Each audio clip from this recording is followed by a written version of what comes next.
It's been a little while since I gave you guys a proper toilet tank update. Last time I was dealing with a lot of algae and snails. I took some of your suggestions and I removed an additional light that I had on it and I added in some assassin snails. They've definitely helped reduce the amount of snails, but I think more so I reduced the level that I was feeding. I think I was overfeeding and it was causing the snail populations to really go crazy.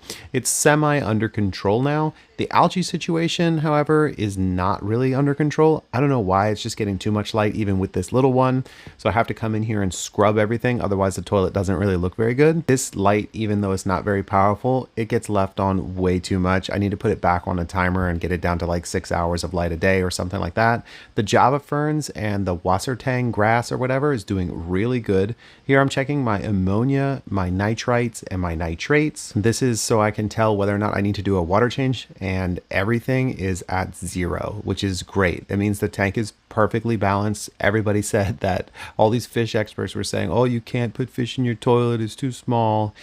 There's totally no problem with the water quality here.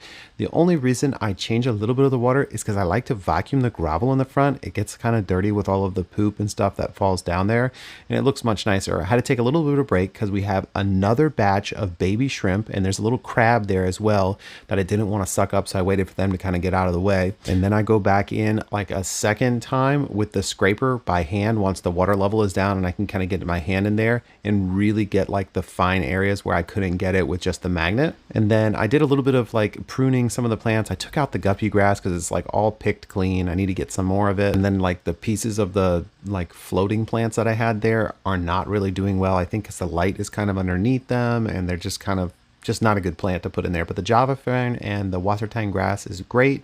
And one of the best things about a toilet is that when you're done and you have all of the dirty water, you could just put it right into the toilet. So there's all this little poop and debris and all that stuff. It just gets flushed right down. I do have some big news. If you've been in any of my live streams recently, you probably already know it. There isn't a huge update coming on this thing, so follow to stay tuned.